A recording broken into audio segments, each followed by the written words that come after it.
if the Government have considered how to reduce revenue energy cost as part of the infrastructure investment plan proposals, for example through capital investment in systems like district heat networks, which could increase sustainability of the hospital estates and support surrounding communities. Cabinet Secretary. We have, and there are excellent examples of where we are introducing such efficient systems. And of course, we have an ambition, and I'm happy to make sure this strategy is forwarded on to Pulse. We need to make sure that we decarbonise our entire health and social care estate. I would also point out to the fact that we have, of course, increased investment in the health service, or will be increasing investment in the health service in next year's budget by a record, I should say, £19 billion. Question number 4, Colin Smith. £19 billion.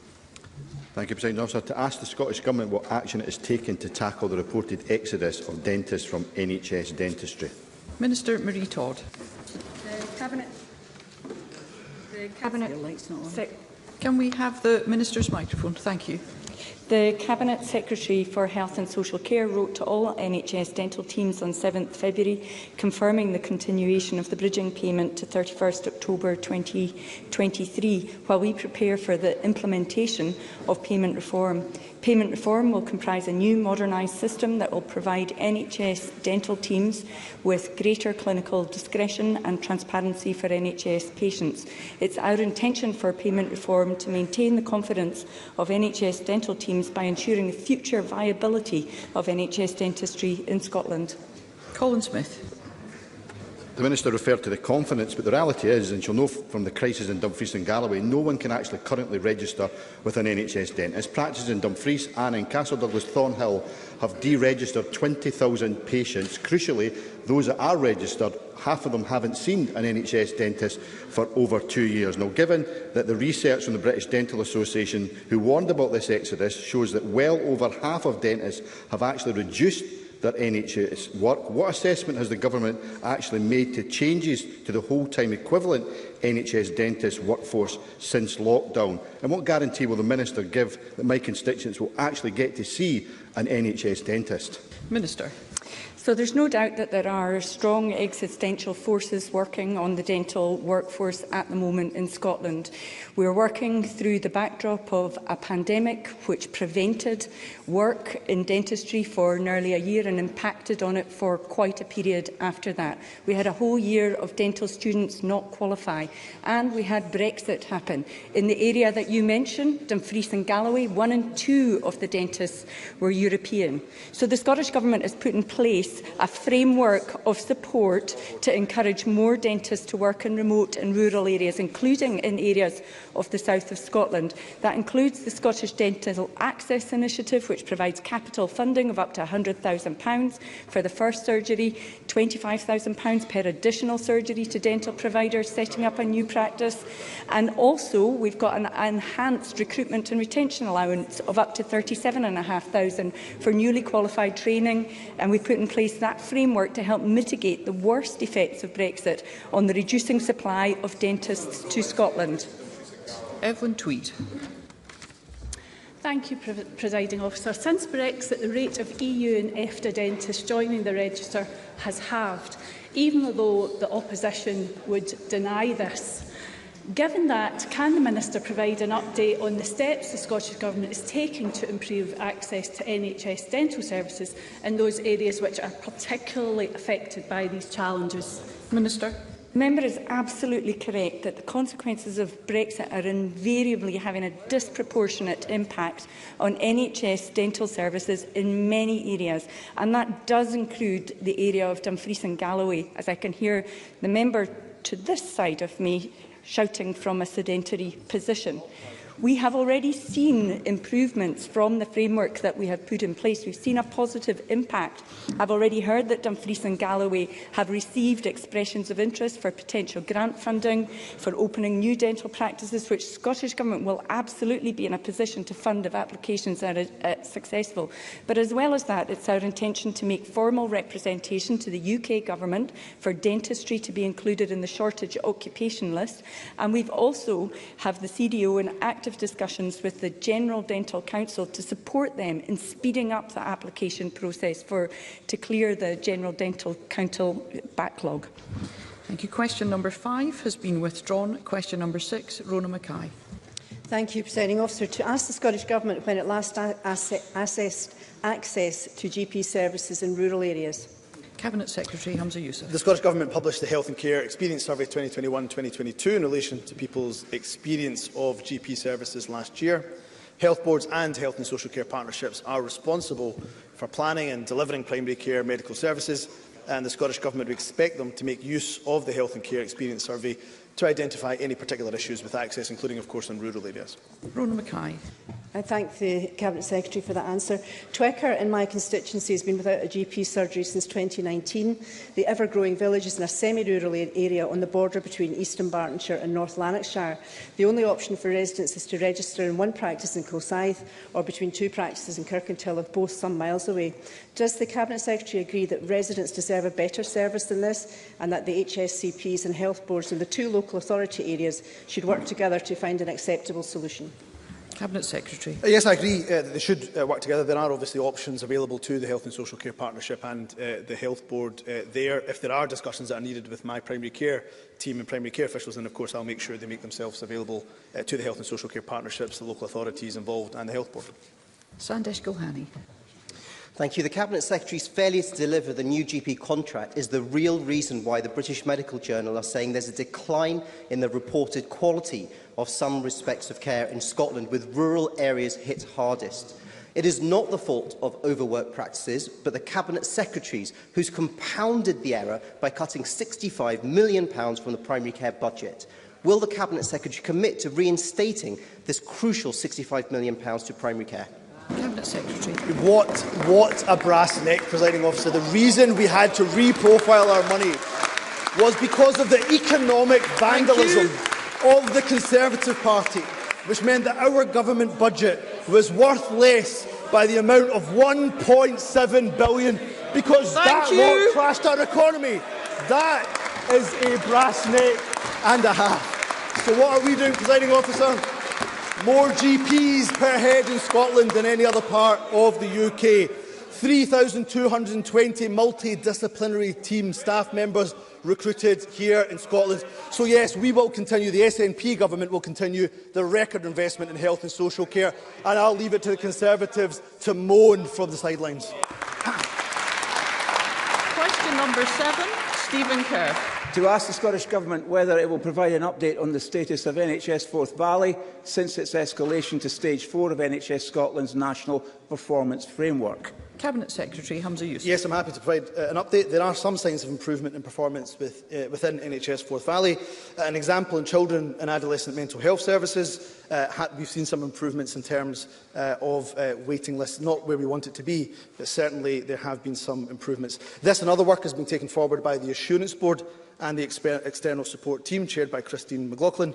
In that role, she is engaged with a wide range of stakeholders, including local authority chief execs, the Area Partnership Forum, compromising of local trade union representatives. Stephen Kerr. The RCN in unison reported very serious concerns over unsafe practices and a culture of intimidation, and an independent review found a culture of fear. And the BBC Scotland disclosure programme on the NHS was grim viewing. In it, a trade union representative at Forth Valley said that staff were watching patients die and did not feel they'd been able to provide a decent, high-quality care. Clinical teams have spoken out about wards short of staff and unsupported, patient safety at risk, and staff on duty pushed to breaking point. In November, vacancies were over 10% of registered nurses and nearly 14% for doctors. Can the Cabinet Secretary honestly say he believes the culture at Forth Valley has changed? And what are today's vacancy rates at Forth Valley for doctors and nurses? Cabinet Secretary. Stephen Kerr does raise some really important points. It's precisely the reason why I took the decision to escalate Forth Valley to the second highest level of escalation. And one of the reasons, of course, for that escalation was culture. So he's absolutely right to raise these issues. And Forth Valley have brought forward an improvement plan. I'm happy, if he wishes, I'm happy to arrange a meeting between himself and Christine McLaughlin, who's leading that assurance board, that oversight board. There have been some improvements. I've also met with the whistleblowing champion at Forth Valley to reiterate this government's commitment to whistleblowing and to ensure that staff's concerns and anxieties are raised through the appropriate channels. But if it is helpful to Mr Kerr, I am happy to arrange a discussion between Mr Kerr and Christine McLaughlin. Question number 8, Colin Beattie. To ask the Scottish Government what plans are in place to eliminate any spillages of sewage from the sewage network into rivers and lochs. Minister Mary McCallum. Thanks, Presiding Officer. As I have reported previously to Parliament, the River Basin Management Plan set out our long-term aims for improving water environment. The plans are supported by Scottish Water's Improving Urban Waters route map, which commits to £500 million of investment to improve wastewater treatment works, address unsatisfactory discharges and increase monitoring. Scottish Water has published its first annual report on progress against the route map in December 2022, and this is on its website. Colin Beattie. I thank the Minister for her response. I understand Scottish Water has committed to installing a further 10,000 spill monitors by the end of 2024. Can the Minister advise what support the Scottish Government is providing Scottish Water to achieve this? Minister. Yes, Presiding Officer, in line with its Improving Urban Waters route map, Scottish Water has identified the priority locations for 1,000 new CSO monitors, and installation will be completed by the end of 2024. Scottish Water's their investment programme, is supported by up to £1.3 billion of lending from Scottish Government across 2021 to 2027 period. And, Presiding Officer, as this week we mark World Water Day and Scotland's role as a hydro nation, I should like to put on record my thanks to everybody who works in Scotland's water industry, who have seen our overall water quality at 66% compared to the equivalent figure of just 16% in England, who have 99% of bathing waters now classified as sufficient or better, and for the up to £147 million which is to be invested in further wastewater improvements by 2027. Thank you. That concludes general questions. The next item of business is First Minister's questions, and at question number 1, I call Douglas Ross.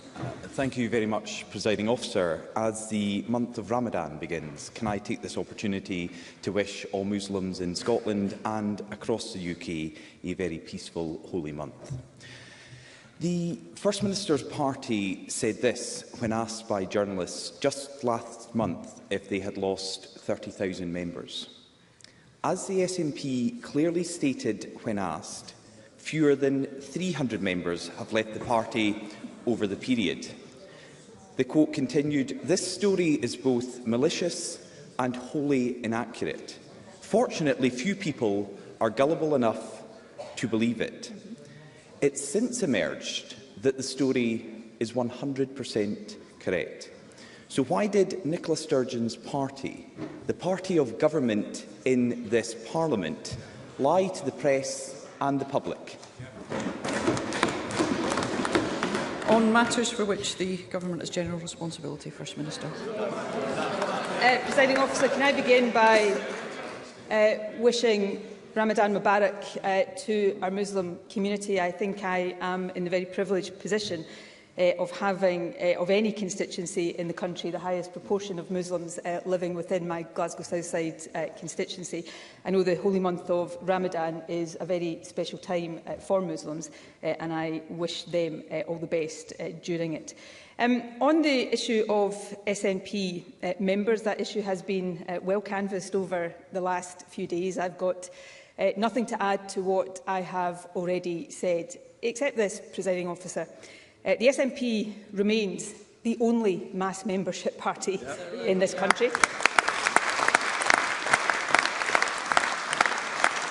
We have by far more members than any other party represented in this chamber. And I think, Presiding Officer, I can say with some confidence that the SNP has more members than all other parties in this chamber combined. However, I can't say that with absolute certainty. So let me say this finally to Douglas Ross. If he wants a conversation, a debate, an interaction about party membership figures, then that surely should be a meaningful one where we can compare and contrast. So before we go any further, will Douglas Ross share with the Chamber how many members his party has? Douglas Ross. I thought it's very interesting. It's very interesting Thank you. That the First Minister... Thank you. Members, excuse me. We will hear Mr Ross. It's very interesting that the First Minister speaks about confidence in numbers, because those seeking to replace her had no confidence in the numbers her party's chief executive and her head of communications issued to the press. And this is an important issue here in the Scottish Parliament. This is an important issue here in the Scottish Parliament. Excuse me, Mr Ross. Mr Ross is seeking to ask a question of the First Minister. Can we please do Mr Ross the courtesy of listening? Thank you. Mr Ross. And this is an important issue here in the Scottish Parliament for the Scottish Government, because they lied. They lied to the press and they lied to the public. That is absolutely clear. And Nicola Sturgeon is treating the Scottish public like idiots with this embarrassing defence. Mr Ross, if I could just remind you of the requirement of all members to treat one another with courtesy and respect at all times. No, and of what not only I, but my predecessors, those who have sat in this chair before me, have said with regards to the use of particular language in the chamber. But I think everyone has accepted that the SNP lied over these figures. And the defence from Nicola Sturgeon is embarrassing. The SNP and their story went on like this. They said you don't have points of order. You don't have points of order during First Minister's questions. The SNP said the story. First of all, I will decide when we are and are not taking points of order. However, as is established convention, I will not be taking a point of order until the end of this session. Mr Ross. Well, they don't seem to want to hear this, and I wonder why, Presiding Officer, because the SNP's story on these figures continued that the impression in the media was flat wrong. It was malicious and wholly inaccurate. They went on to say nobody was gullible enough to believe the reported reduction of 30,000 SNP members. But the truth is the SNP as a party did lie. That's why their chief executive and the head of communications has resigned. So why would anybody be gullible enough to believe that Nicola Sturgeon was unaware of what her chief executive and the most senior members of her own party were up to? Before the First Minister begins, I will remind all members of the requirement in this chamber. We do not use the word lie in this chamber. First Minister.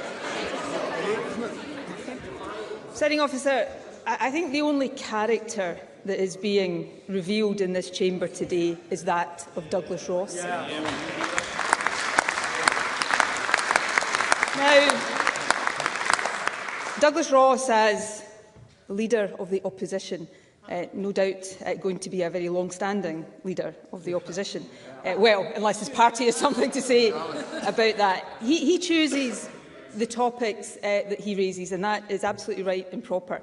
But let it be noted today, for the people watching right now, that on this, my last appearance as First Minister at First Minister's Questions, Douglas Ross is not asking me about the National Health Service, or education, or the economy, or climate justice. But this is the topic he has chosen: party membership figures. So that is fine. But if we are to have a proper interaction, I don't think Conservatives, given yesterday's events in the House of Commons, should be lecturing anyone about honesty and integrity. But coming back, Presiding Officer, if we are to have a debate about party membership figures, then before we go any further, perhaps Douglas Ross would answer the question that I posed last time and that we're still waiting for an answer on. How many members does the Scottish Conservative Party have? Surely he knows. Tell us. Douglas Ross.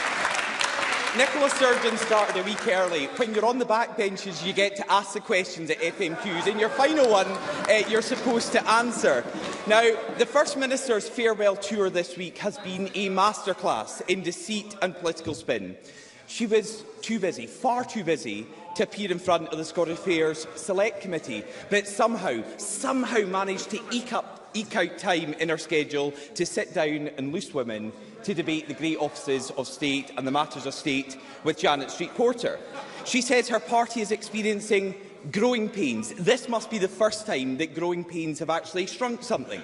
She claims that she's left her successor a brilliant foundation. First Minister, that's all that's left. The foundation, the house that Sturgeon, Salmond and Murrell. Sorry, I'm finding it very difficult to hear you from here. I would be grateful if we could hear one member at a time and only those members who I've called. Mr Ross. I was just saying how the First Minister claimed to have left her successor with a brilliant foundation, but that's all that's left. The foundation, the house that Sturgeon, Salmond and Murrell built is collapsing. And the SNP have said it themselves. Party President Mike Russell admitted this week they are in a tremendous mess. First Minister, he's right, isn't he? First Minister. Well, firstly, if he wants to know about collapsing political parties, he should look at a poll about leaders' favourability ratings published this very morning. It does not make happy reading for Douglas Ross.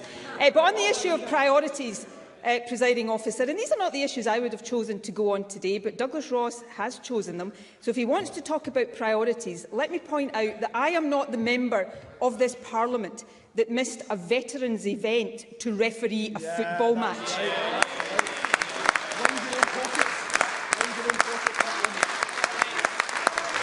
Thank you. Secondly, on that point, presiding officer, I am not accountable to the House of Commons. I am accountable to this Parliament. I know Douglas Ross has difficulty deciding which Parliament is more important to Scotland because he's got one foot in each. But I know which Parliament is most important to Scotland, and it is this one, our Scottish Parliament. And finally, presiding officer, I am proud of the record of the government I have led through some of the toughest times Scotland has faced in recent history. But ultimately, the only people who will cast a verdict on the record of my or future government are the people of Scotland. And in my time as First Minister, they have had 8 opportunities to do that. And on each of these 8 opportunities, they have voted for me, for the SNP and for my government. That's a record I'm very proud to stand on. Douglas Ross. Well, if the First Minister is proud of her record in government,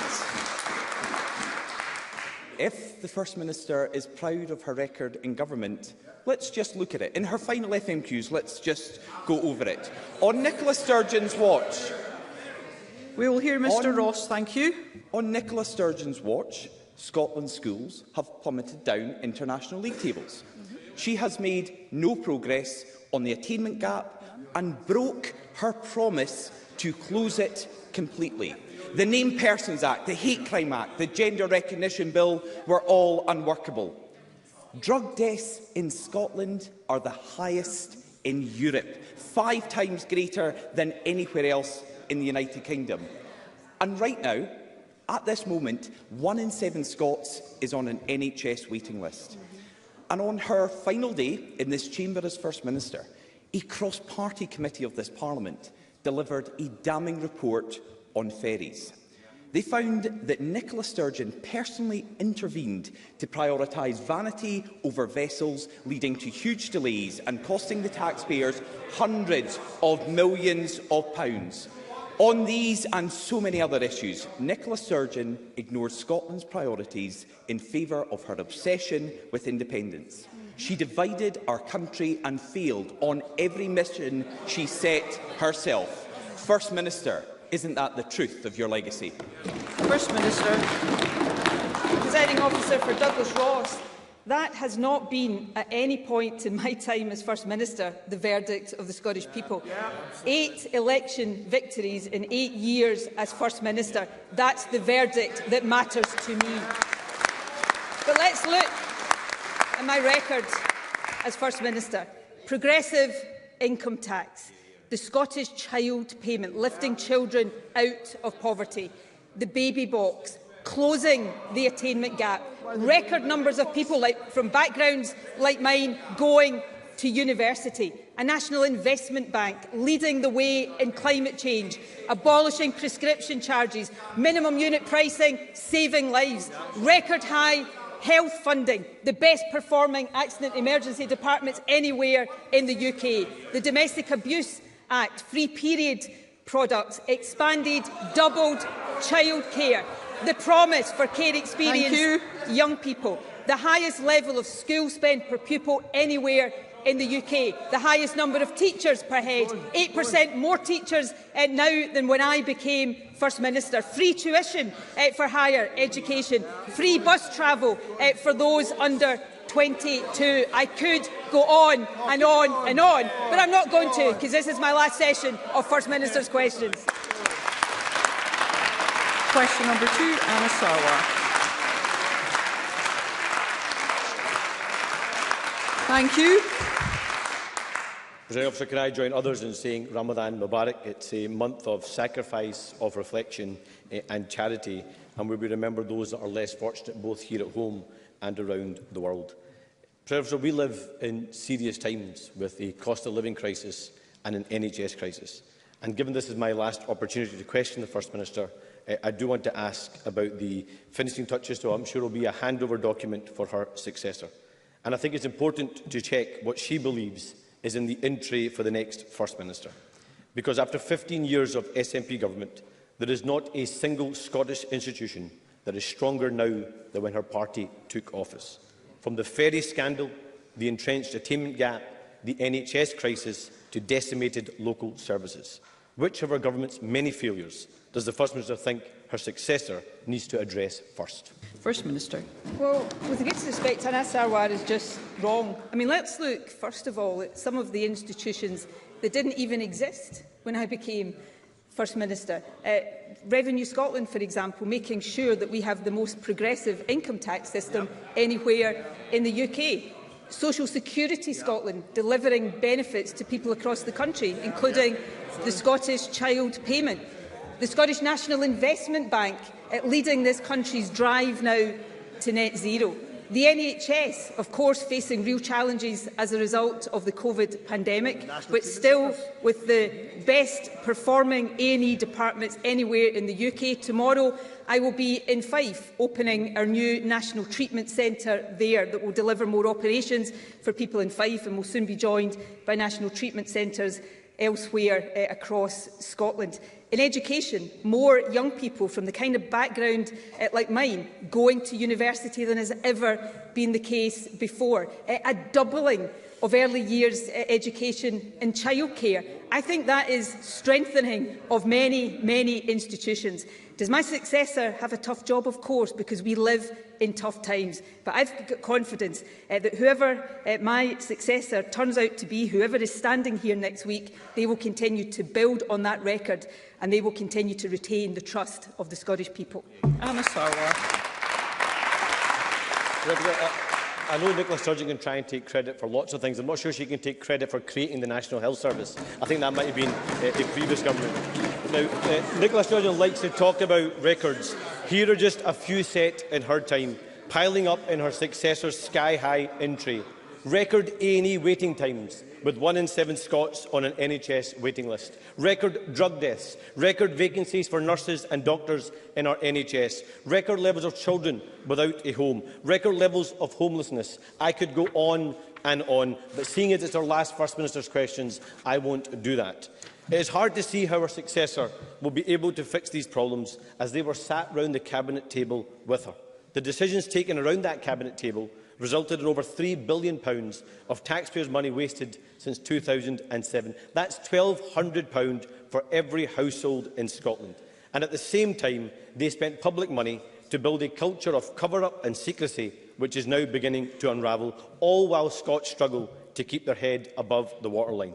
And given the scale of the challenges piled up in this in-tray, does the First Minister agree with 2 of the 3 SNP candidates that mediocrity, continuity and incompetence won't cut it?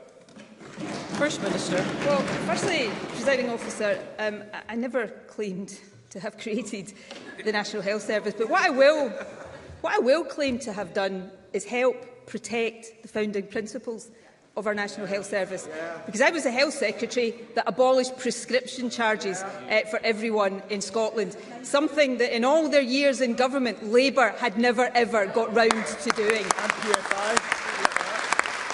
I also took a hospital privatised under Labour back into the National Health Service. On Anna Sarwar's £3 billion figure, I think we've already shown that in previous sessions of First Minister's questions to be utterly nonsense, but I'm not going to embarrass him by going back to the detail of that again today.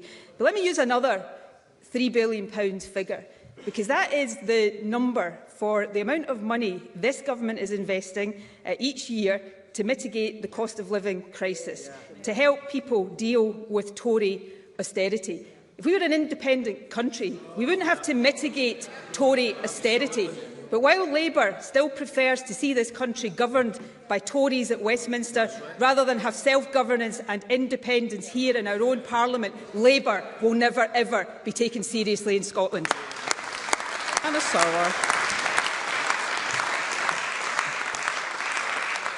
I, like many people right across the United Kingdom, look forward to the next general election when we can boot out the Tory government and we can get rid of the last SNP excuse.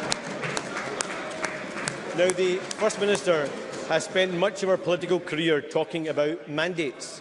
Her successor inherits this woeful SNP record, but they don't inherit her mandate. The last election was a pandemic election, one in which the First Minister won with a direct appeal from her to steer the country through the pandemic and the COVID recovery. That recovery hasn't even started. In fact, by every metric, things have got worse. And now Scotland faces two crises: an NHS recovery that never began and the cost of living crisis, families facing spiralling bills and soaring energy prices. But as her potential successors squabble over their own record in government, they can't escape facts. They don't have a plan for Scotland and they don't have a mandate from the public. And that is why we need an election now. So in my final question to Nicola Sturgeon, does she agree with her own words? There are no words to describe this utter shambles adequately. It's beyond hyperbole and parody. Reality, though, is that ordinary people are paying the price. The interests of the party should concern no one right now. An election is now a democratic imperative. That was about the Conservatives at Westminster, and the difference, one of the differences between me and Anna Sarwar is I don't support Tory government of Scotland because Scotland does not vote for Conservatives. And I fought three general elections as SNP leader, and the SNP has won all of them. And at every one, we've heard the same messages from Labour, and at every single one, the people of Scotland have cast their verdict. I am proud of the achievements of the governments that I have led. Let me end on another one, because it is related to COVID recovery, and it has been achieved in spite of what we're having to deal with from the Conservatives at Westminster. Today, Scotland has record high employment, record low unemployment and record low economic inactivity. We have a good foundation in this country. We face many challenges. But I have every confidence that my successor, who will be standing here next week, will continue to lead this country forward, will continue to take the decisions that are in the interests of this country, and that they will lead this country to becoming an independent nation. Question number 3, Alex Cole-Hamilton. Thank you, Presiding Officer. And can I also wish Ramadan Mubarak to everyone celebrating it, but also on this National Day of Reflection and Commemoration, remember more than 16,000 lives lost to us and the gaps they leave in their communities and their families as a result of the COVID pandemic. She may not know the answer to this, but to ask the First Minister when the Cabinet will next meet. First Minister. And that, of course, is a matter for the new First Minister. The only thing I know for certain is that I will not be in attendance. Can I say, though, Presiding Officer, and I will say more about this in the session that follows FMQs, today, of course, marks the 3rd anniversary of lockdown. And my thoughts today, as my thoughts are at some stage in every single day, are with all those who suffered as a result of COVID. I will have them in my thoughts, my mind and my heart for as long as I live. Alex Cole-Hamilton. I'm very grateful for that reply and I share its sentiments. The mental health treatment targets were introduced in December 2014, 11 days after Nicola Sturgeon was sworn in as First Minister. They have never been met, not once in over 3,000 days. That's 99 consecutive months. I have lost count of the number of times that the First Minister told me that the situation was unacceptable. I have lost count of the number of times she promised staff and sufferers that things would get better. But in reality, Nicola Sturgeon quietly downgraded the Office of Mental Health Minister. Her Finance Department, headed by Kate Forbes, slashed £50 million from the mental health budget this winter. And her Health Secretary, Humza Yousaf, gave a personal promise to clear waiting lists for both children and adults by March 2023. Presiding officer, look at the calendar. It's March. We are here, and the SNP are nowhere. There is a sea of human pain out there, so much unmet need. Don't just tell me that this is unacceptable. At this late hour, at the last and final time of asking, will the First Minister admit her government has failed Scotland on mental health? First Minister. What I will absolutely say is there is much more work to do on mental health. One of the things that has changed, certainly since I was a young person, and has changed even in the years I've been First Minister, is that we have reduced the stigma associated with mental health. More people are coming forward for help and treatment, and that is a good thing, but we must make sure the services are there for them. We have seen a significant increase in the budget for mental health under the SNP. Mental health spending has doubled in cash terms. We see many more people working in mental health services than was previously the case. Coming directly to CAMHS, because it is important and there is so much more to do. The number of children starting treatment for CAMHS in the most recent quarter is the highest on record by some distance, and we're now seeing the most sustained changes in CAMHS waiting lists for over half a decade. The overall waiting list has decreased by more than 9%, children waiting over 18 weeks has decreased by more than 30%, and children waiting over 52 weeks has decreased by more than 48%. So yes, much more to do, but progress being made, and I know it will be a priority for my successor, whoever he or she may be, to continue that progress. Question number 4, Fiona Hislop. To ask the First Minister for a response to the Intergovernmental Panel on Climate Change's synthesis report. First Minister.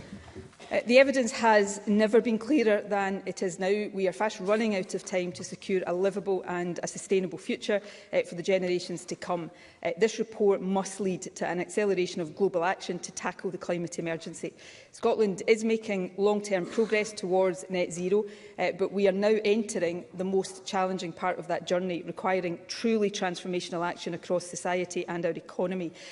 This cannot and will not happen without all of us, including everyone across this Parliament, supporting bold steps as part of a national effort to tackle the climate emergency. Lastly, at COP27, Scotland pledged an additional £5 million to address loss and damage, and we will continue to advocate for practical action and finance to support the Global South, where the effects of climate change are already being experienced.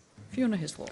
Following the publication of this report, UN Secretary-General Antonio Guterres made a plea to all governments. He said, "Humanity is on thin ice, and that ice is melting fast. The report is a clarion call to massively fast-track climate efforts by every country and every sector and on every timeframe. In short, our world needs climate action on all fronts, everything, everywhere, all at once." I know how serious and ambitious the First Minister has been in leading on the climate emergency agenda, and I appreciate that. Does she agree that this stark assessment must lead to transformational and accelerated action by all governments, local government, the UK Government and her successor here in this Parliament to combat climate change? First Minister. I agree wholeheartedly with Fiona Hislop, and I agree wholeheartedly with the comments earlier this week of the United Nations Secretary-General.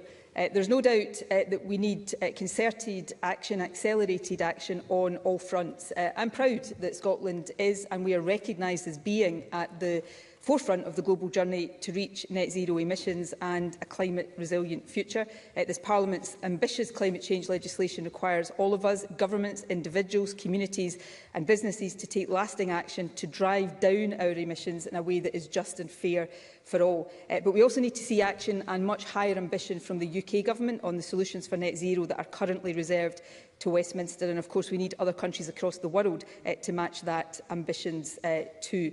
While Scotland's emissions reduction targets are in line with a global 1.5 pathway, it's vital that other countries revisit and strengthen the ambition of their 2030 emissions pledges and long-term strategies to align with a 1.5 pathway ahead of COP28. Liam Kerr. Very grateful, Presiding Officer. The IPCC report... We will suspend business.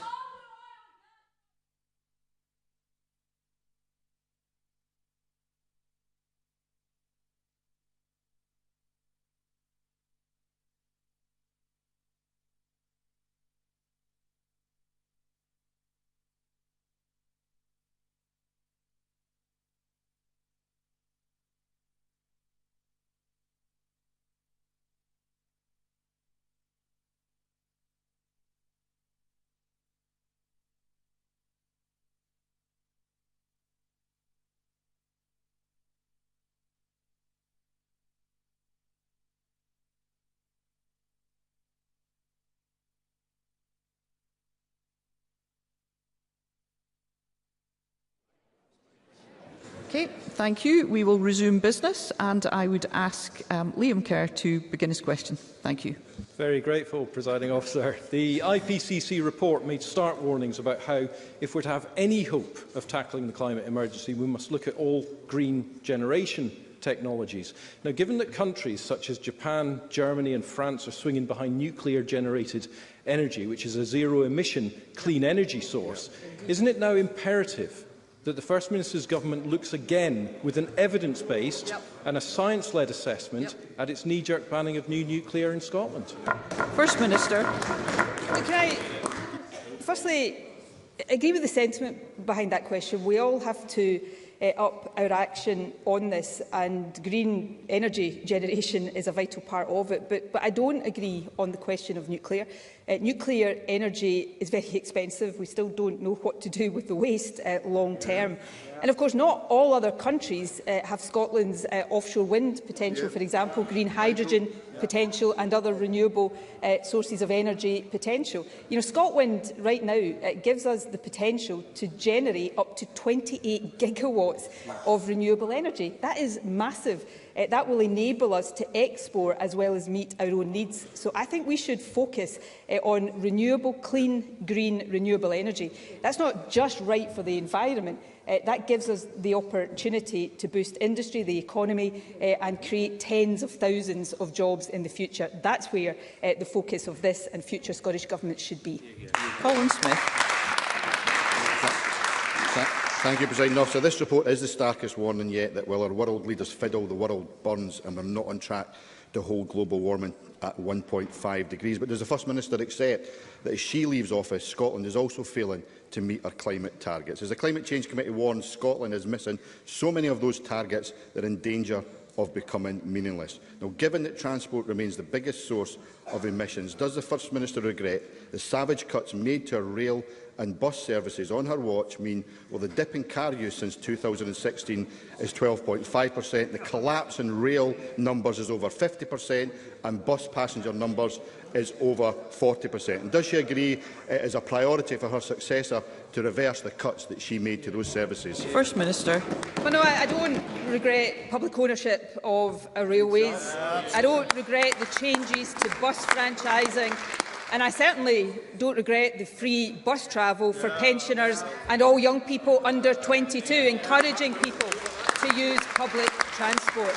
But I do agree that Scotland, like all other countries, must do more. Scotland is doing more to cut emissions and to tackle climate change than almost any other country in the world. I've been privileged to attend COP climate change summits over many years now, and there is a recognition for Scotland's leadership, if not here in this Parliament, then certainly amongst countries overseas. But the bar of world leadership is too low. Every country needs to do more, and we need to do it with urgency, and Scotland must continue to lead by example. Mark Ruskell. Thank you. This report is also a reminder that extracting every last drop of oil and gas today will condemn future generations to climate breakdown. Independent research commissioned through the Butte House Agreement has shown that North Sea oil and gas output will continue to fall, while a just transition can deliver an increase in jobs in the years ahead. So can I ask the First Minister, what kind of leadership do we need from the Scottish Government to ensure a future for both workers and the climate? First Minister. I think we need to continue the kind of leadership that we have been showing on this issue. I am very clear, while I have the greatest respect for all those who work in our oil and gas sector, they have contributed hugely to Scotland, and we cannot make that switch overnight. We must accelerate the transition from fossil fuels to renewable energy. And as Mark Ruskell rightly says, even if we weren't facing the climate emergency, the maturity of the North Sea would mean that we have to accelerate that transition there. We must do it in a fair and a just way, but we have the potential to do that, and we should grab that potential with both hands. Question number 5, Stephen Kerr. Ask the First Minister what the outcomes have been of the Scottish Government's defining mission to tackle the poverty-related attainment gap. First Minister. Well, this Government's commitment is to substantially eliminate the poverty-related attainment gap in this parliamentary term, and good progress is being made. The latest achievement of Curriculum for Excellence levels data demonstrated the biggest single-year decrease in the poverty-related gap in primary numeracy and literacy levels since records began.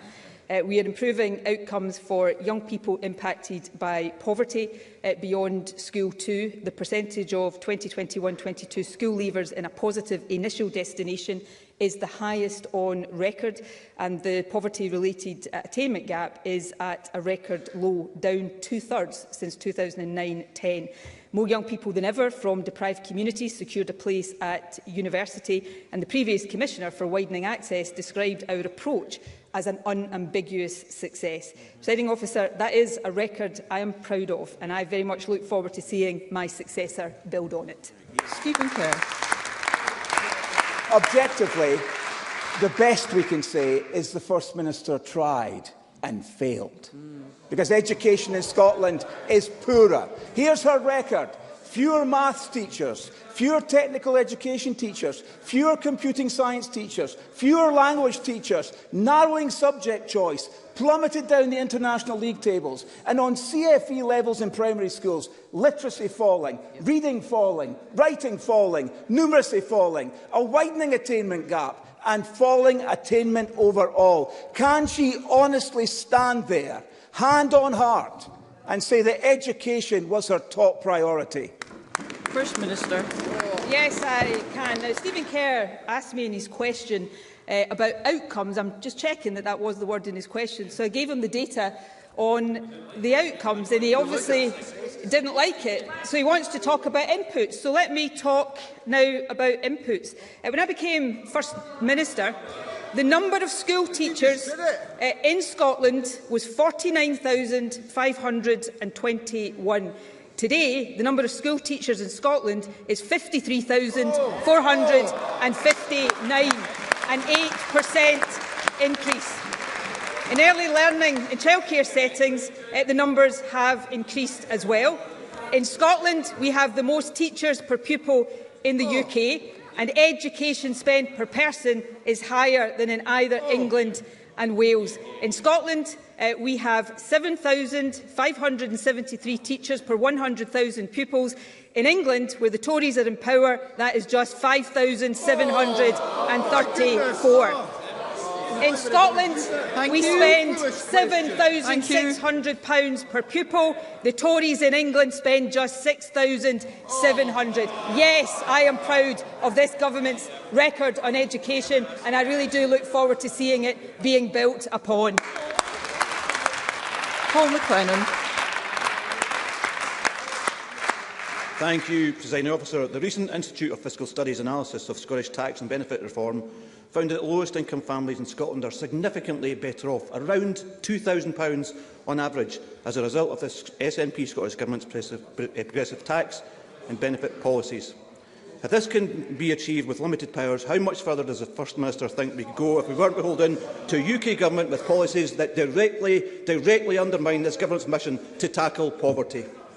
First Minister. I thank Paul McLennan for that question. And again, and this may be the last opportunity I have to point it out, it is really obvious how uncomfortable the Conservatives become in this chamber when we are talking about poverty. And I think that should be noted. The Institute for Fiscal Studies rightly acknowledges the impact that progressive choices are having for low-income families. They highlight, and I'm going to quote briefly, Presiding Officer, that the Scottish Government have made clearly a distributional choice to channel a lot more money towards low-income families with children in particular, and that has a meaningful impact on incomes. If I had to single out the thing I was proudest of, it is that, helping lift children out of poverty, in marked contrast to the approach of the UK Government's welfare system, where they push children into poverty. That's the difference, that's the contrast. Question number 6, Jackie Baillie. To ask the First Minister what action the Scottish Government is taking to tackle the reportedly high levels of delayed discharge, which are estimated to have cost over £161 million in 22-23 to date. First Minister. Earlier this year, we allocated an additional £8 million to support health and social care partnerships to secure extra provision of 300 interim care home beds. To date, this has enabled 408 people to be discharged from hospitals to these placements, with a total of 633 people currently benefiting from an interim care placement. As part of the work of the Ministerial Advisory Group on Health and Social Care Pressures, we continue to work tirelessly with health boards and health and social care partnerships to ensure we are doing everything possible to support people out of acute settings and back into the community when it is clinically safe to do so. Delayed discharge has improved substantially under this government, and it is of course very welcome that over 96% of all people overall leaving hospital are discharged without any delay whatsoever. Jackie Baillie. Can I thank the First Minister for her response? Since she took office, over £1 billion has been lost to delayed discharge. At her very first FMQs, I raised cancer treatment delays. In 2014, 94.2% of patients started cancer treatment within 62 days, with a maximum wait of 187 days. This is now declined to 74% of patients starting treatment within 62 days and a maximum wait of 326 days. The 31 and 62-day cancer treatment targets are at their worst ever. When the First Minister entered Bute House, 148 patients waited over 12 hours in A&E. Now it's 6,600. 3,118 people were on waiting lists. Now it's 7,700. There were 6,200 children waiting for access to mental health services. Now it's over 7,500. Nurse vacancies have risen from 2,000 to almost 6,000. And in 2014, there were just 15 excess deaths. Now there are almost 4,000. Life expectancy in Scotland has gone backwards on her watch, and that is shameful. And as if that wasn't bad enough, the First Minister gave us Hamza Youssef, the worst Health Secretary since devolution. Let me make one final plea to the First Minister. She gave a commitment 2 weeks ago to look into the case of 9-year-old Harvey Martin, who has scoliosis and urgently requires surgery. Desperate for help, Harvey sent the First Minister a video message, and she has not yet replied. So before the First Minister leaves office, will she reply to Harvey and help him get the surgery he so desperately needs? First Minister. Well, firstly, Presiding Officer, let me address the case of young Harvey Martin, because I have been taking time rightly this week to check with NHS Lothian about his case, and I can confirm that Harvey will be given a date for his procedure very soon, and NHS Lothian will be discussing the date with his parents when they speak next week, and I wish young Harvey all the very best. On cancer waiting times, more patients have been treated on both the 62 and 31-day pathways in this latest quarter compared to the previous quarter, compared to the same time last year, and indeed compared to the last full quarter pre-pandemic. More to do, but progress being made. Of course, Jackie Bailey's question was about delayed discharge, and I'm going to therefore end on that. Before I do, let me reflect on the fact that Jackie Bailey asked me my very first question as First Minister, and she is today asking me, if not the last question, then the last scheduled question on the order paper. Of course, when she asked me my first question, she was standing over there as the principal opposition representatives. Now she is over there. That says a great deal about the verdict of the Scottish people in the intervening period, Presiding Officer. And of course, I'm still standing here, which also says a lot about the verdict of the Scottish people. But finally, Jackie Bailey likes to do comparisons. So finally, on delayed discharges.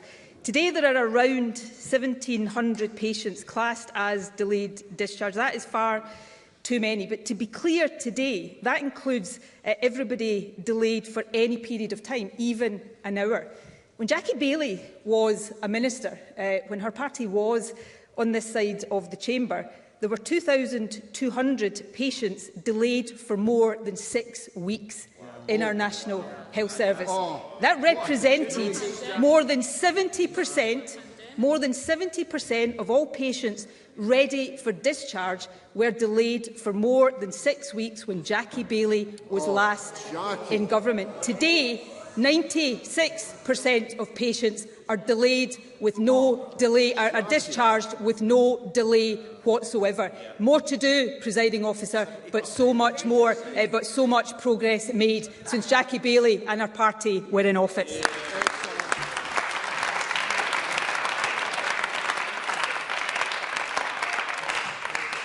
That concludes First Minister's questions.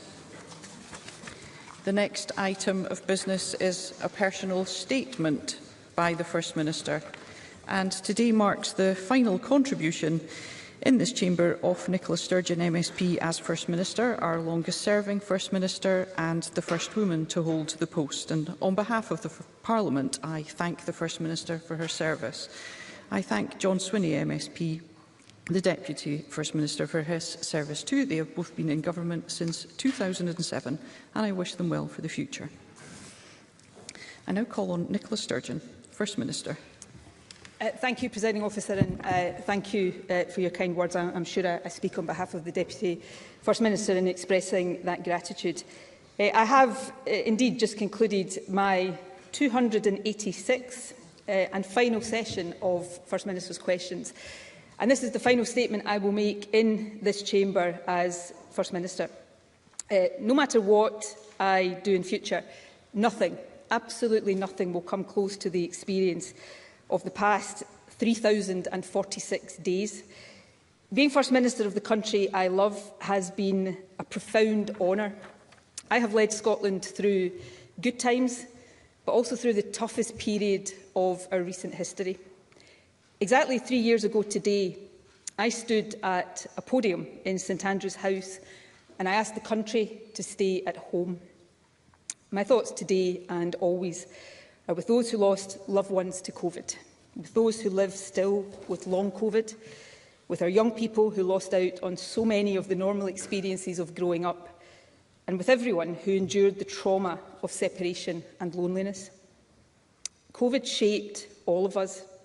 I know that it changed me, and in many ways it defined my time as First Minister. Above all, it reinforced in me an abiding admiration for the people of this wonderful country who made such painful sacrifices to keep each other safe. In the toughest of times, our country showed the best of itself with love, care and solidarity, and that will live with me forever. Being First Minister has been variously, often all at once, challenging, exhilarating and exhausting. But every single day, without exception, it has been an utter privilege. I have set out already my reasons for stepping down now. I won't repeat them today. Suffice to say, I know in my heart that this is the right time. After more than 35 years in politics, 24 years in this Parliament, 16 years in government and more than 8 years as First Minister, it is time for Nicola Sturgeon, the politician, to make a bit of space for Nicola Sturgeon, the person. It's time for me to contribute in a different capacity to the causes I care so deeply about: gender equality, care experienced young people, climate justice, and always, until the job is done, winning Scottish independence. And no matter how difficult change may be, I know also that it is right for my party, the government and our country that I now make way for a new generation of leadership. I have made my fair share of mistakes in the past 8 years, and of course there are things I wish I had done better or differently. But overall and overwhelmingly, I am proud of what has been achieved. The doubling of early years education and childcare, the Scottish Child Payment, widening access to higher education with a record number of young people from backgrounds like mine now going to university, minimum unit pricing, a policy that is saving lives, a publicly owned, mission-driven national investment bank, and putting the climate emergency at the heart of all we do. Just a few of the many policies that I believe will have a lasting impact on our country. As the first woman to hold this office, advancing gender equality has also been very close to my heart. My cabinet has always been gender balanced. This Parliament legislated for free period products and strengthened the law on domestic abuse. And less tangibly perhaps, but just as important, no girl in our country now has any doubt that a woman can hold the highest office in the land. I heard a phrase the other day that really struck a chord with me. When women lift, girls rise. I've tried as First Minister to put that into practice, and I will continue to do so for the rest of my life. Presiding Officer, there are countless people who have supported me along the way. Today I want to say a heartfelt thank you to just some of them. Firstly, to my family. Nothing, absolutely nothing would be possible without the love and support you give me daily. To my extended family, the SNP, the party I joined at 16 when, on a good day, we would hit 12% in the opinion polls. We've come such a long way together as a team. Let us keep going, serving Scotland together as a team. To my colleagues here in Holyrood, in SNP parliamentary groups, past and present, and to the central office staff who support us. To all of my ministerial colleagues over the years, and especially to John Swinney, the best Deputy First Minister and the best friend I could have wished for on this journey. To our staff in Party HQ who have built a formidable campaign operation, enabling us to win 14 national elections since 2007. To all those who have worked in my constituency office, and particular to my current team, Paul Leinster, Caroline Scott, Mary Hunter, Carolyn McConville, Irfan Rabbani and Nikita Bassi. You have had my back throughout, and you work tirelessly every single day to help me represent the people of Glasgow South Side. And to my constituency party and to my constituents, thank you so much for putting your trust in me time and again. To my special advisers, you have given your all to me and to the cause of building a better country. You have been led by two outstanding Chiefs of Staff, Liz Lloyd and Colin McAllister. To our partners in the Scottish Green Party, I am very proud of the Butte House Agreement. Thank you for joining us in government. And to our brilliant civil service, Scotland is so fortunate in the integrity, impartiality and professionalism of our civil servants, and I am privileged to have been served by some of the very best. I thank each and every one. But let me make special mention of those who have served in my policy unit and in my FMQ team. The latter, especially on Wednesday evenings and Thursday mornings, really do have the worst job in government. For the avoidance of doubt, Presiding Officer, the good answers have always been down to them. The bad have been all me. Finally, I want to thank from the bottom of my heart 3 groups of people who because of the nature of the jobs they do, have probably spent more time with me over these years than with their families. At least I'm sure that is how it has felt. So, to my security team, thank you for keeping me safe. To the wonderful Bute House staff, thank you for always making me feel at home. And to every private secretary, diary secretary, correspondence secretary, to the visits and events team, to the communications and camera teams, to everyone in my private office who has supported me over 16 years in government, thank you for keeping me going. Obviously, I can't name everyone, much as I'd love to, but there are a few I do want to mention. My longest-serving Principal Private Secretary, John Summers, and the current incumbent, Chris Mackey. And last but not least, 3 very special people who individually and collectively have been with me for almost all of my time as First Minister. 3 people who were the core of my team during COVID, coming into the office while others stayed at home to give me the support I needed to do my job. Nicola Dove, Patrick Crolla and Gary McGee. You 3 will never know how much your care, kindness and humour have sustained me over these years, and I am so going to miss you. Presiding Officer, as I come to the end of my last speech here as First Minister, some final reflections. To you, I am sure you're hoping for a new First Minister whose answers on a Thursday lunchtime are not quite as long-winded as mine. Thank you for your patience. To my colleagues across this chamber, robust debate and holding government to account are the hallmarks of what we do in here. That is as it should be, and let me thank those in other parties for that. But maybe, just maybe, we might actually enhance our democracy if occasionally we, all of us, treated each other with kindness too, if we remembered that we are opponents, not enemies. And to my successor, next week we will find out whose portrait will go alongside mine on the stairwell of Bute House. Subject to this chamber's approval, it will either be Scotland's second female First Minister or the first from a minority ethnic background.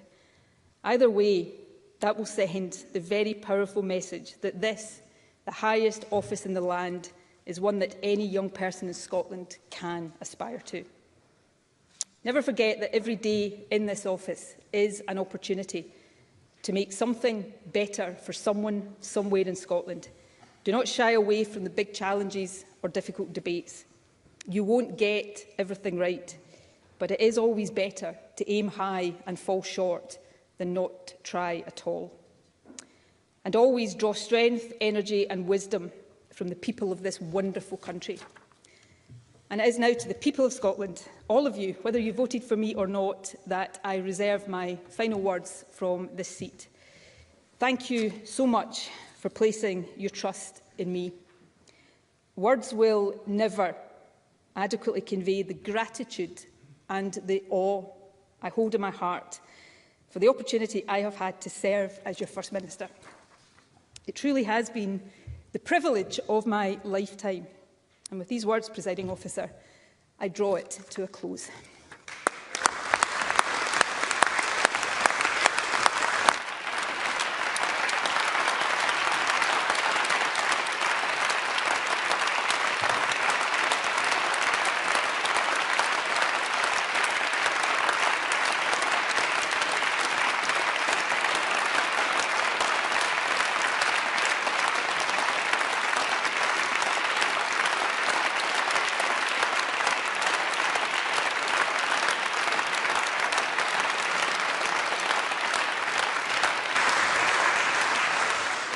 Thank you. That concludes the statement by the First Minister. I will now call on other members to respond, and I call on Douglas Ross. Thank you very much, Presiding Officer. And while I believe the First Minister and I see each other as adversaries rather than allies, and probably the final session of FMQs reiterated that impression, let me add a little balance in my final remarks to Nicola Sturgeon as First Minister. When Nicola Sturgeon leaves office, she will bring to a close a political career in this chamber that few, if many, can or will match in its length. 24 years of service to her constituents so far, 16 years as a government minister and over 8 years as First Minister. Indeed, since 1999, she has been a permanent fixture in this Parliament and on our party's front bench. In these times of political turbulence, that is staying power that many of us could only ever wish for. She has been a formidable campaigner, as her political opponents over the years can unanimously agree on. And no one can deny that Nicola Sturgeon has left, for better or worse, a mark on our country. We have all lived through the Sturgeon era of Scottish politics, and that era is now coming to an end. And nowhere will that change be felt more keenly than within the ranks of her own party. But returning to the government role, and as First Minister, for Nicola Sturgeon and her predecessors and successors, it remains the rarest of honours. And even rarer still for what Nicola Sturgeon described herself as a working-class girl from Ayrshire. I recognise the positive message it sends that in Scotland every child should have the ability to reach the heights that they dream of. And you know what, Presiding Officer, sometimes dreams do come true. I stand here in this chamber as the only recent politician to beat Nicola Sturgeon. I won the bet. The bet I had with Nicola Sturgeon, made back in 2021, £100, and I won that. Just for the record, I have to say that I'm still awaiting payment, and it is perhaps one final example of delays from Nicola Sturgeon's government.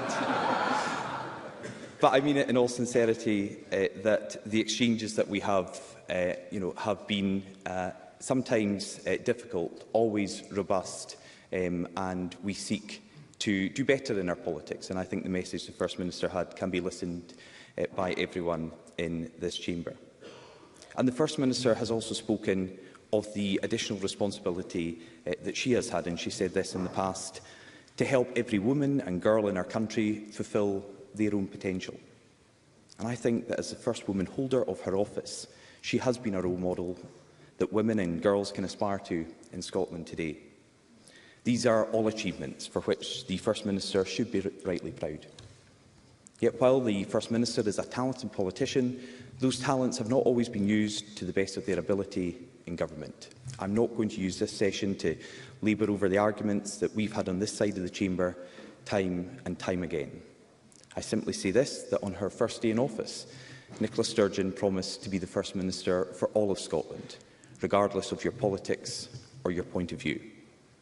But for some, too often she used her position to further her party's political objectives, rather than bring the country together and govern in all of Scotland's interests. However, I accept that holding the high office is a great burden and honour. And I think it is right that on this day of all days, we acknowledge the difficult responsibilities that the COVID pandemic placed upon those in power. And along with the First Minister and others, I put on record our thoughts on this side of the chamber for everyone who sadly lost their lives and those who continue to mourn the loss of loved ones. As I said earlier, it's no secret that the First Minister and I are not best friends, and I'm sure she won't miss our weekly FMQ exchanges as she watches on from the backbenches. In my time as Leader of the Opposition, I have asked Nicola Sturgeon 256 questions. Once or twice, I've even got an answer. But away from this chamber, I know that political leadership also takes a personal toll on those who attain the highest office, and it takes a toll on those closest to them as well. I think we could all see that the thanks that the First Minister gave to her family and her staff were difficult for her to articulate, but are keenly felt. There will have been countless times that the First Minister will not have been able to have been there for her family and her friends as she put the demands of leadership first. So I hope that in standing down, the First Minister will be able to take comfort from having more time for family, friends and, of course, her passion, reading.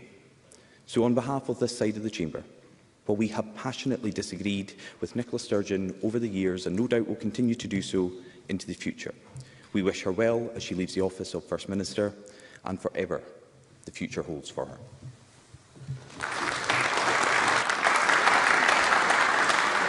Thank you. I now call on Anna Sarwar. Thank you, Presiding Officer. Today is a significant moment in Scottish politics. It, of course, has personal significance for Nicola Sturgeon, but is also significant for our politics, as Scotland prepares to face a new era and a twin crisis of the NHS crisis and the cost of living crisis. And I'd like to start by placing on record my respect and recognition for Nicola Sturgeon's more than 20 years of public service.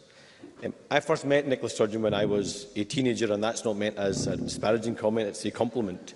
And it's safe to say that both of us have grown up and changed a lot since then. Regardless of our many differences, even our harshest critics would accept that Nicola Sturgeon is an able and formidable politician who has stood at the forefront of Scottish politics for more than 15 years.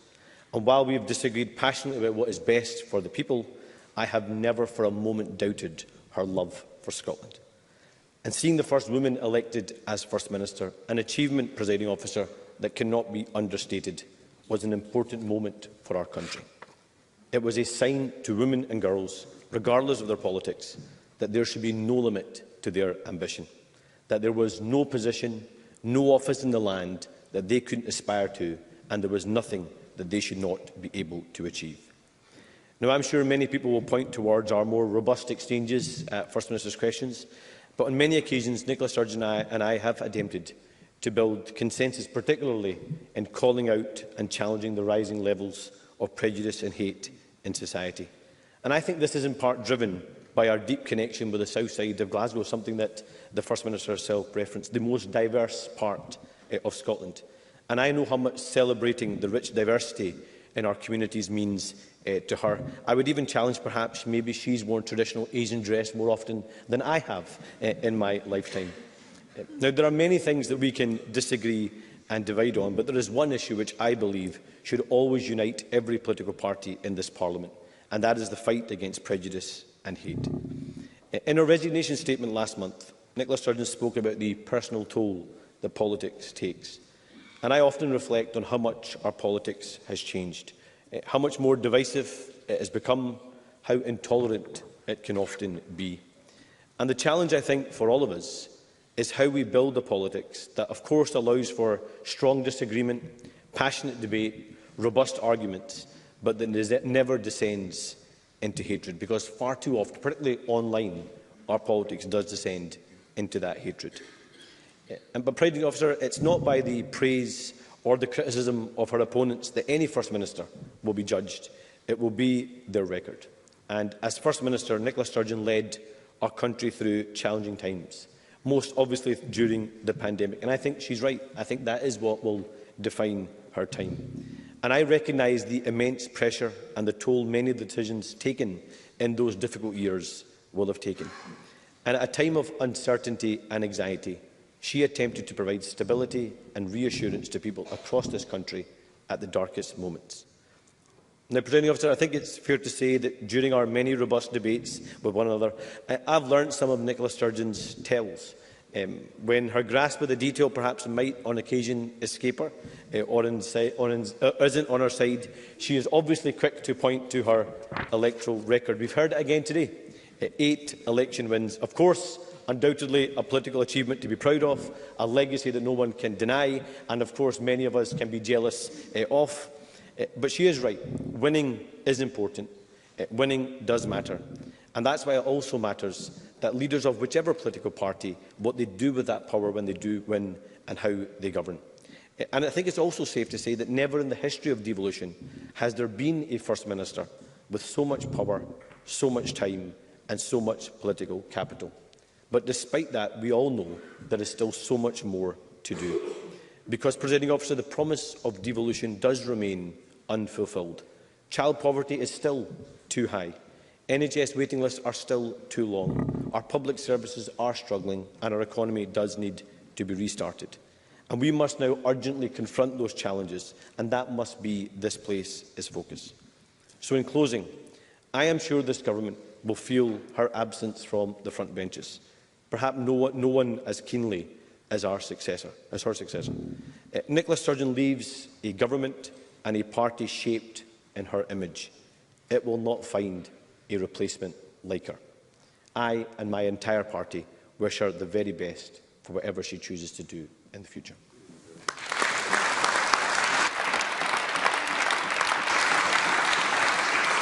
Thank you. I now call on Patrick Harvey. Thank you, Presiding Officer. I'm privileged to be able to offer a few comments from the Scottish Green Party at this moment. And now, over the last wee while, I've heard both the First Minister and the Deputy First Minister reflect on how they might have felt back in their early days as teenage activists if they had known the role that they would go on to play in providing the role of leaders of government for Scotland. But my first memory of meeting Nicola Sturgeon, years before I stood for Parliament myself, was when she was providing opposition, not government. And I'm sure there were times when opposition meant saying no, but in the first year of this new Scottish Parliament, with the rights and equality of a marginalised group on the line, Nicola Sturgeon recognised that when the government does the right thing, the role of opposition involves being constructive. And in the law most often called Section 28, it was a nasty homophobic hangover of the 1980s. And in the first debate about repealing that law, Nicola Sturgeon said Section 28 is plainly and simply about discrimination. It is about singling out one section of the population and labelling it as unacceptable. Now, she was not the only politician saying so, but what she did helped to ensure that that issue was not seen as government versus opposition, and that rival parties with serious disagreements could work between them to find the common ground and work together for the good of the country. Now, I've agreed and disagreed with Nicola Sturgeon on issues over the years since then, but in recent months, she has shown that same commitment to stand by another vulnerable group in our society, while so many in politics and in the media were dredging up the tropes and prejudice of past decades and redirecting them against transgender people. So I can still see today what I remember from those days. Nicola Sturgeon's commitment to be an ally to marginalised people remains part of her character as a politician.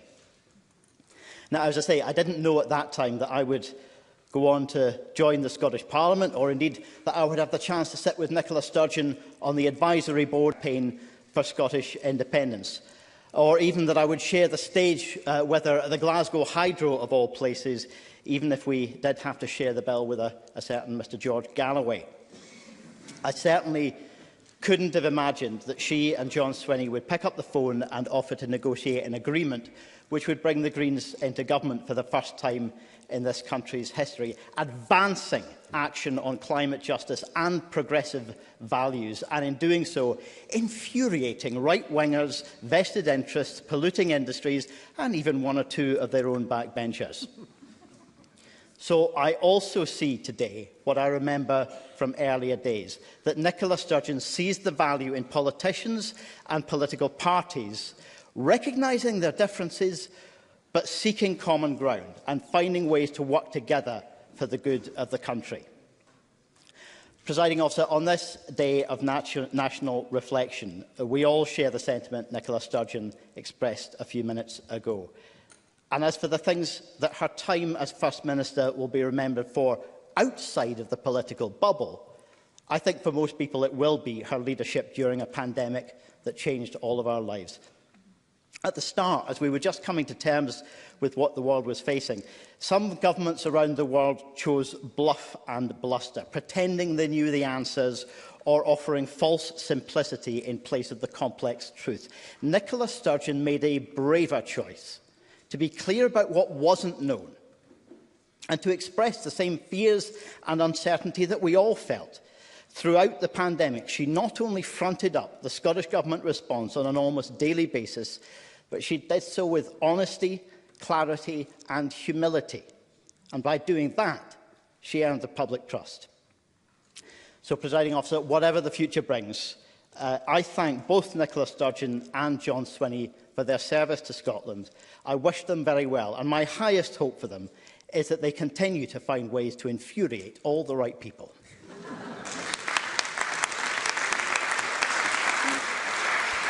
Thank you. I now call on Alex Cole-Hamilton. Thank you very much indeed, Presiding Officer.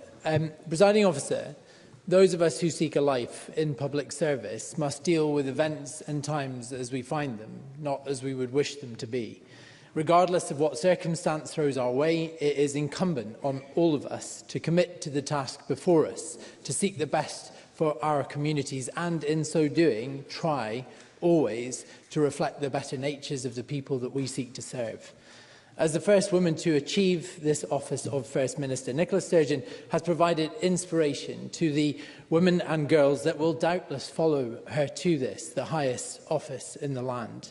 She has been Scotland's First Minister through some of the darkest hours in our modern history. I think it is important to recognise her tireless and substantial commitment to the office that she has held for longer than anybody else. And that tireless commitment was no more evident than in the worst days of the pandemic, a time of unprecedented anxiety for our country, when she offered a voice of calm to people stuck at home. She will be aware of the times that she has walked in step with my party, when she adopted our policies on things like childcare and the pupil premium. She will recognise the times that when we have voted with her, sometimes against the prevailing wind, on the physical punishment of children, on alcohol pricing, on advancing the rights of Scotland's LGBT+ community. She has acknowledged some historic wrongs as well, like yesterday, for the victims of forced adoption.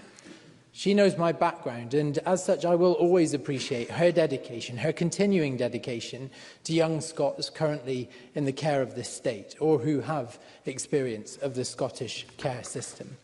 Presiding Officer, good and bad, this chamber will debate her legacy long after her departure. The First Minister and I are very different people. Our visions of the future of Scotland and of the United Kingdom just do not align. But I recognise hard work when I see it. I am also grateful for the kindness that she has done me personally on occasion. Indeed, the words of comfort she once offered me in private conversation when my daughter was hospitalised are something I will not forget. The sands of politics, the Scottish politics, are now shifting in big and unpredictable ways. This is a moment.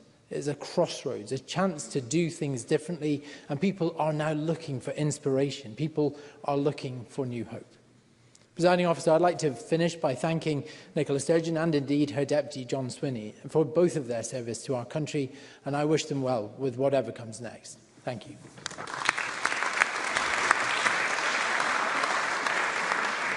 Thank you. I now call on Emma Roddick. Thank you, Presiding Officer. It is truly an honour to be speaking today on the resignation of the First Minister, though it is a decision that I and I think the country are still needing to come to terms with. When the First Minister became the First Minister, I was 17 and I was in the audience at Eden Court where she came to speak to voters and activists about her plans for Scotland. And I'm going to come back to that moment later, but for now I'm going to reflect on that plan for Scotland, because that plan is what brought us the baby box. It's what brought us the Scottish Child Payment, the promise, all emblematic of the progressive values that the First Minister not only brought to the fore of the SNP, but brought so many into the SNP on the back of. Now, Stop the World, Scotland Wants to Get On is rightfully a very famous campaign line of Winnie Ewing's, but Nicola Sturgeon didn't wait for independence to bring it to life. She has been an ambassador for Scotland, and that will serve us well when her successors deliver independence. She's also always stayed true to herself, and as a young survivor of sexual assault, this is the First Minister I watched stand up, not just when it was easy or abstract, but when it was difficult, and say women deserve justice. And I think we can also look at how she's spent the last few weeks in her role, when people can't accuse her of it being about keeping her position next time or winning applause. She has tackled misogyny. She has delivered a very moving apology for historic adoption practices and, of course, spent time with the care-experienced young people of Scotland, to whom she was the first to say the state does not just owe them a home, we owe them our love. And at a time that we were so isolated, so separate, Nicola Sturgeon was trusted, invited and welcomed into millions of living rooms across the country. Now, the last time I was allowed to visit my mother was before the last lockdown, the lockdown that she caught COVID in. And we sat in her garden, and she told me all about what Nicola had said to her that morning, talking about the First Minister of Scotland like this was someone from down the road who'd popped in for a coffee. And that's the kind of connection that Nicola Sturgeon has made with people the length and breadth of this country. Which brings me on to the second part of her legacy, because it's not just the policies that she put in place, it is the people she lifted as she climbed. The women that she mentored, inspired, empowered, the people that she told their passion, their voluntary work, their opinions are politically valuable. They'd been disenfranchised and she brought them in and gave them a voice, and they are all a part of her legacy. And that includes me, because that day in Eden Court I got to sit in the front row and ask the First Minister what she was going to do to make sure that more women and girls would enter politics in future. And it's a question that's been thoroughly answered since, but I remember her specific reply to me, because she said, "Well, Emma, I would like to see more young women, Emma, making their voice heard, Emma." And those words led me here, and I think that will be the same for other women in this place, both now and in the future, because I see little girls dressing up as Nicola Sturgeon for World Book Day. And I think the First Minister has very safely achieved the goal that she set out in her statement earlier. She has lifted, and girls across Scotland are rising to meet her. And as one of those girls, I am confident that she will continue to inspire, no matter what she does next. Now, Presiding Officer, this has been a personal contribution, but as I speak on behalf of the SNP today, I know that we all want to thank her for her service, her selflessness and her dignity as First Minister. And I'm going to end just by saying I've read quite a few books on the back of First Minister's recommendations, and I cannot wait to read the books that Nicola Sturgeon is going to write. Thank you.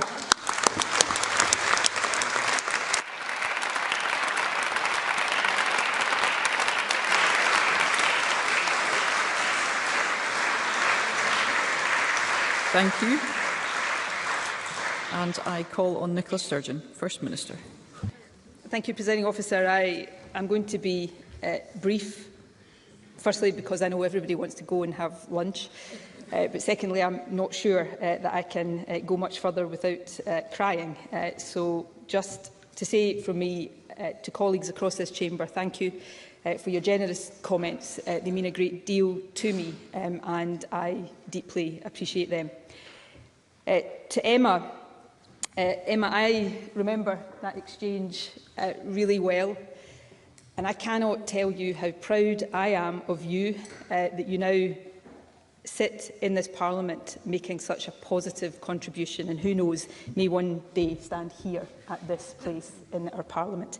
Thank you for that contribution. Emma's is one of probably thousands of interactions I've had with girls and young women across these 8 years of my time as First Minister. And if I have encouraged even just a few of them to believe more in themselves and to stand a bit taller, then I will be very happy, because that means a great deal to me.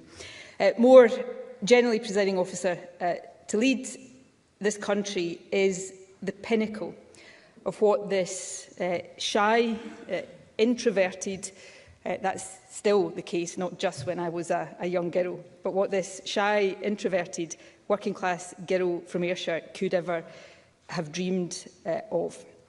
And this country is truly amazing, and the people who live in this country, no matter where they came from, are also amazing. As I've travelled overseas as First Minister, and that has been an enormous privilege, I have had the opportunity to see just how much Scotland punches above her weight. And I have seen directly the respect that we are held in by people right across the globe. Perhaps all we need to do now here at home is believe a bit more in ourselves. Now, even although I know without a shadow of a doubt that the time is right for me to go, I do feel emotional today. And perhaps the reason for that is that I know beyond doubt that even if I live to be 100 years old, There is no phase in my life that will be as special or as meaningful to me as these last 8 years have been. You will, of course, see me very soon on a backbench near here. But in the meantime, Presiding Officer, for the final time from me as First Minister to the people of Scotland, thank you from the bottom of my heart for the privilege of being your First Minister.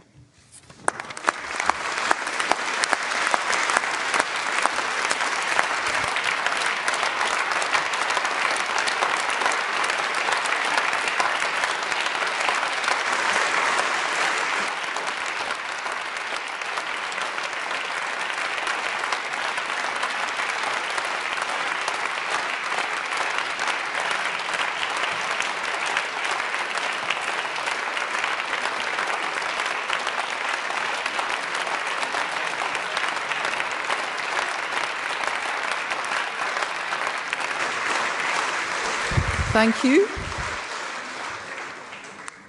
It is now time to move on to the next item of business, which is a members' business debate in the name of Pauline McNeill. And there will be a short suspension to allow those leaving the chamber and public gallery to do so before the debate begins.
Okay, could I encourage those leaving the public gallery to do so as quickly and as quietly as possible, as we are resuming business with a members' business debate on motion 7686 in the name of Pauline McNeill on supporting taxi drivers. The debate will be concluded without any questions being put. I'd invite members wishing to participate to press the request to speak button now or as soon as possible. And I call on Pauline McNeill to open the debate. Around 7 minutes, Ms McNeill. Thank you, Presiding Officer. Follow that, as they say. I don't apologise for bringing people back down to earth, and thanks for staying. Because it's time to stand up for taxi drivers across the country. Taxis are a vital part of our public transport system. The taxi sector has become more vital in recent years due to unreliable train services and bus services, which I hope will get better through the years. This is actually my very first members' debate this session, and I chose to make it about the plight of taxi drivers because this industry needs our focus right now and immediate action. I, along with many of my Scottish Labour colleagues, will speak today about the clear support and of our demands. And today I stand in support of Glasgow taxi drivers in particular, as a Glasgow member, to highlight the contribution that taxi drivers make to the economy, its connectivity and the cultural life of Glasgow. Taxi drivers play a vital role in our public transport system. They plug the gaps left by unreliable train services, bus services, and they cover the times of the days where other forms of transport are not running. I've been working with taxi drivers in the last Parliament and in this Parliament, as many of you have, but also lobbying Glasgow City Council and the current Finance Secretary, Kate Forbes, on their behalf, because I believe they have been neglected during the pandemic, and I believe that they are being neglected now. Their concerns about the low emission zones being introduced in Glasgow, I can't speak for other cities, so far have been ignored. Glasgow taxi drivers have said they do support the principle of the LEZ zone, but all they've asked for is a short delay of a year to give them time to comply with the scheme. And even then, if that was to happen, it will not be enough for many. Black cabs in particular has been an iconic feature of Glasgow city centre. I don't understand why any administration seemingly would go out their way to ignore this important fact. So we know that around 1,000 cabs of the fleet, 1,420 are not Euro 6 compliant.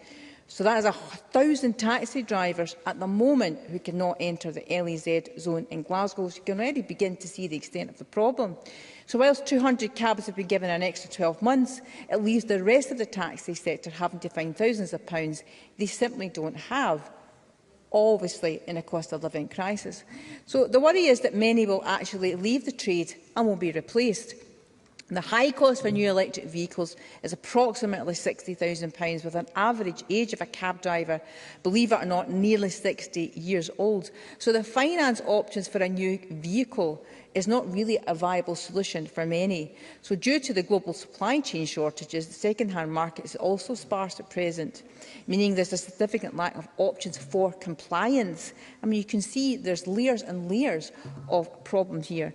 The LEZ zone will have a devastating impact on traders, taxi drivers and low-income and older drivers unable to buy new cars. Yes, Sir Martin Whitfield. I'm very grateful to my colleague giving way. And one of the services that taxis do bring with regards to our young people is in transport of particular groups of young people to and from school. And without an adequate replacement to that, those young people are going to lose out on their education. There is only a short pause being asked by taxi drivers, and wouldn't it be realistic for the expectation of that education delivery that both the Scottish Government and in particular Glasgow Council meet that? Pauline McNeill. I thank Martin Whitfield for that intervention. I could not agree more. There are so many dimensions to this, impacting on the Scottish economy and the way people get to school and the way people get to their work, and young people in particular. And Stephen Grant of the Trade Union Unite, Glasgow Cab Branch, said it will have a devastating impact on the trade, which is why they'd called for all cabs to have a delay at least till June 2024 in relation to the LEZ zone. So I support Unite's call for a pause on the LEZ zone and for taxi drivers, and I hope the Government is listening to those cab drivers working day in and day out in our city. I hope the other members will address what's happening in other cities, but if you forgive me, I'll only focus a bit on Glasgow. Glasgow City Council must work with those drivers, as they haven't done up to now, to allow time to source compliant vehicles. Taxi drivers have been crying out for support due to inadequate grant support and the unfairness of restrictions affecting busy town centres. So we need a new deal for the taxi trade, and we need a strategy that recognises the importance of taxis to our economy. Glasgow noted that the nighttime economy in its 2020 city centre strategy aimed at ensuring Glasgow remains one of the top city centres and urban tourism destinations, and research has revealed that the nighttime economy between the hours of 6 p.m. and 6 a.m. generates £2.6 billion per annum for the city, supporting 16,500 full-time jobs, whilst the retail sector generates more than £3.3 billion and supports 17,000 full-time jobs. So the impact on the economy is extraordinary, and I'm sure it's the case in other cities. Combined employment from the sector represents over a fifth of city centre working population. Many of these workers in the city centre rely on taxis to bring them home after their shift, and people who work during the evening and early hours in nightclubs and bars will be severely affected, as they will now have to rely on public transport. I mean, I'm sure other members like me have had parents contact them, in fact maybe parents in your own family, who know that many people have just simply walked home from the city centre because they can't get a taxi. And that's quite a frightening thought for a parent, thinking that your child or young person is walking quite long distances to get home because they simply cannot get home any other way. The lack of availability of taxis will greatly affect those who work in the city centre during the evenings and busy weekends. So we must recognise the vital role that it plays in a city like Glasgow. I mean, I'm in the city centre quite late at night. Those of you who know, I'm a musician and I play in Glasgow city centre. I can already see that people start to leave the pubs earlier than they used to, and that's simply because they're worried about getting home. So again, there's obviously other issues to do with public transport, but getting a properly viable taxi trade is absolutely vital to getting the city centre back into its former patterns. So taxi drivers provide a safe transport option for women. I know this was addressed in the debate a few weeks ago, and vulnerable people at night provides an important service for people with mobility issues, and a topic that will be covered by my colleague Pam Duncan-Glancy. Glasgow Taxis have demonstrated an ongoing commitment to city safety through its commitment to the Safe Taxi scheme and the safety initiative to ensure that if a Glasgow student is alone and have found themselves stuck in a night out with no money, they can still make it back home safely by using their student card as payment in emergency situations. Too often students can end up in potentially unsafe circumstances and not being able to get home. So Glasgow Taxis are to be commended for their commitment to getting young students home safe at night.